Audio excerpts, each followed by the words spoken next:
Hello, everyone, and welcome back to Indy's Legacy. I know it's been a long time, years in fact, since I started making these videos. I know there's been a lot of other channels in the meanwhile that have started to cover Indy facts and the news. And I get that, it's fine. Competition is the spice of life after all. Lots of things have happened since then. Dial of Destiny and Indiana Jones and the Great Circle. Not to mention, we still have the DLC for Great Circle, The Order of Giants, which is still yet to release, and an upcoming ride at Disney World in a few years. So that's all very, very exciting time to be an indie fan. Yes, I know that there have been many people that moved into the indie YouTube space. Should we call them indie tubers? I guess that's as good a name as any. But yes, I think that is fair. Been quite a lot to talk about with Destiny and the Great Circle after all. Now, nothing is saying I can't come in again and just start where I left off. After all, I did enjoy making these videos last time. Honestly, let me reintroduce myself. You may know me as Indy's Legacy from Facebook, Twitter, and Instagram. I am just a regular fan like the rest of you. Somebody who has let his passion for indie grow and inform his life choices. Especially for me, I managed to make indie into something of a career. I grew up to become an archaeologist. So I've always wanted to honor the Indiana Jones legacy, and that's why I guess I ended up naming it Indy's Legacy. It's rather straightforward. So wanted to start this year off right. Get back into the game of Indiana Jones and YouTube. Now I know it might be May or June when this eventually gets released, but still stands because I plan to keep on making these videos. Now, as for the topic of the first video, I thought about this. What would be the perfect way to start off my re-entry into YouTube? Talking about Indy, of course. So I really would just love to get back to talk about my favorite adventure. First thing, I really should be talking about the Indiana Jones novels. I know I started talking about them before, especially the Indiana Jones and the Dinosaur Eggs. I want the 12 indie books by Bantam Press. I do want to talk about that one day. I did feel that my discussion beforehand, I could have elaborated on it a little bit more. It's been 3 years, and so I feel like giving it another go. So I was thinking of starting with a little known indie book, Indiana Jones and the Pyramid of the Sorcerer, by Ryder Wyndham. It's with one of a pair of young adult novels described as the Untold Adventures, and were both released on the same day in 2009, the other being The Mystery of Mount Sinai by J.W. Rindler. So the story takes place in 1941, so right between Crusade and Kingdom of the Crystal Skull. I always felt that was an interesting time period to explore. Indy's a bit older and wiser, but not quite ready to start settling down like he is around the time of Kingdom of the Crystal Skull. Gets right into it. It's a quick little read, over 150 pages or so. Should be done in a few days if you get on it. As I said, it's short, and the plot is rather straightforward. Indy gets falsely accused of being a tomb robber in Peru, and is arrested. However, he manages to escape and get to a warehouse. Getting to a warehouse, he meets some army men who admit the arrest was all settled to be able to reach him. Just like Vader, they want him to get to a dangerous artifact before the Nazis can get to it. Just like an Indian adventure, Indy has to globetrot a bit, and they go to Panama and Costa Rica.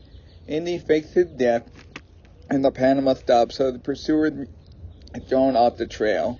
Indy later travels to Costa Rica and finds the rock named the Three Sisters, and uses a marble to find where the Hall of Records is.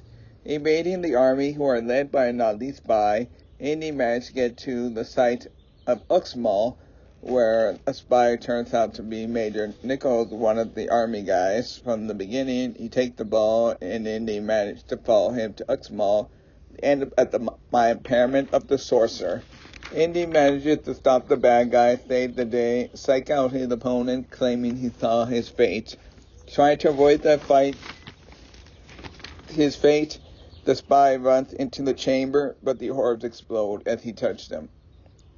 Chamber moves, Indy gets away clean with the girl, and now realizing that there are more strange things in this world, obviously. And now let's get into the lore of what the book is about. First of all, the main MacGuffin here is the Akashic Hall records.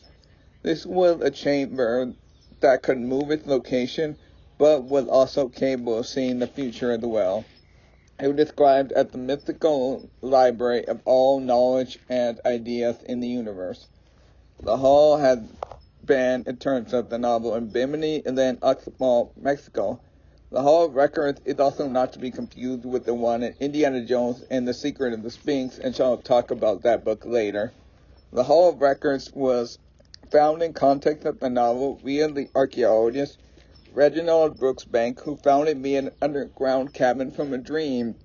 Interesting, at this meet the hall was exerting some sort of psychic influence, which is funny as Indy said the hall was thought up by psychics, when he assumes it's fake at first.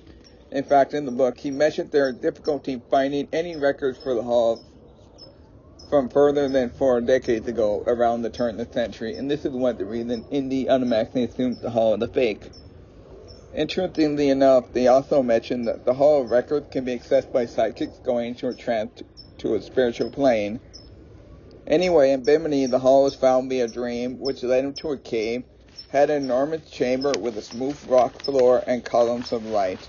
The light columns contained the information about the past, the present, and the knowledge. Interestingly enough, pictures taken inside could not be developed at all, almost like something was preventing that. The hall also created an entrance by itself. Interestingly, and after the rock moved, diggers said by the government on the previous location at the Hall of Records would only see an unending facade of solid rock on its previous location. And they said it had the power to relocate, and when it was left behind one of the orbs, which showed the future.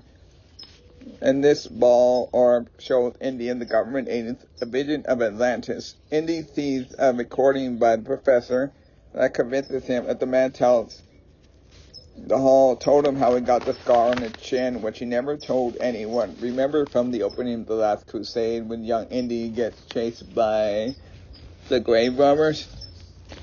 It becomes clear that the hall does more than show the future. As the story goes on, showing the past, shows Indy a vision of the past, showing a knight losing his sword, and Indy taking his sword of his father up the wall, and showing a vision of the present too. In terms of artifacts, that power is similar to that of the Omphalos seen in the Peril at Delphi, from one of the other Indy novels, seeing visions of the future. Artifacts like this, with constant power, they are not really explained in context of the novel, given its brevity. While it certainly leaves up to the imagination who or what would be behind it. Indy certainly did not discount the artifact being an Atlantean artifact, but he said that he doesn't think so. There's something else also in this, the three sisters. This is how Indy finds the location of the pyramid and the next location of the hall. Group of hundreds of stone spears, with 3 stone spears around 6 feet wide being the largest, found in Costa Rica. He is told by Brooksbank to go find them. So they get into the Hall of Records at the end, and Indy meets Brooksbank. He gets confirmation that the hall has something to do with multidimensionality, or the space within spaces, if you will. I think the neat little connection you can make, considering it's about the same area later seen in Indiana Jones and the Kingdom of the Crystal Skull. I think some of my favorite Indy adventures can be summed up like that, where the scope of the artifact's ability are left to the imagination. So I'll be first to admit that the interdimensional nature of the Hall of Records possibly would indicate the involvement of the Crystal Skull aliens. There are a few other interdimensional beings floating about the Indiana Jones mythology, especially when you get into the comics. These are just some of the ones I thought about. In the end, they revealed the bad guy that wanted the Hall not for reading the future, because they believed to be a storage of knowledge about long-lost weapons, which was an interesting way of looking at it. As an archaeologist, one thing about the title sticks out to me, that they have Indy go and explore a real archaeological site. In real life, the pyramid of the Sorcerer is known better as the pyramid of the Magician in Uxmal and can be visited by tourists. The pyramid dates from the year 560 and is both the central and tallest structure in the Mayan site. Most interestingly, its name derives from several Mayan legends that a powerful magician named Idamna single-handedly erected the pyramid in one night by magic. And he actually goes into a bit in the novel saying that the pyramid was constructed by a dwarf overnight, and I suspect he probably meant Idamna. Another interesting thing, remember how I said Indy was mistakenly taken for a grave robber in Peru? Yeah, that was while he was digging up Mayan artifacts in South America. Well, at the time, he thinks it might be a stake. How did these objects get so far away from their point of origin? Turns out there was no mistake. The items he keeps the entire journey in his satchel of 4 gold figurines. And when he gets to the pyramid of the Sorcerer, he sees that the pyramid's hidden entrance must be opened by a specific niche, which he uses these same figures they've been carrying all this time to put in and open the pyramid. So I guess what that's meant to imply, that the pyramid of the Sorcerer had played host to the Hall of Records sometime in the past, or that the Hall had been in the era of Peru at some point in the past, which would explain why these figures were so far from their point of origin. It all adds up to another layer, really. When you're talking about Indy, it can be very interesting to see how it wraps up, but sometimes there's some things that don't need to be explained, and sometimes there are things that you'll just never get a good explanation for. And so, in summary, I really enjoyed this novel, and I hope to talk about some more indie novels in the future. Maybe go into the indie comics too as well. And also, one another thing to look out for is my release of my review for Indiana Jones and the Great Circle. I just finished playing this game recently. I actually got a platinum on this game, and my first time ever completing the game. So I feel really accomplished, and it was a great time. So my full review will come later. And like I said, this is my grand return to YouTube. So I hope to do many more reviews and videos soon on different topics, give my own little perspective, especially just after being away from YouTube so long. But, guys know where to find me out there on Indy's Legacy on Facebook, Instagram, and Twitter. I'll be glad to be around and just chat and talk about Indy from time to time on this channel as well. Remember, guys, it's not the ears, it's the mileage. Bye for now.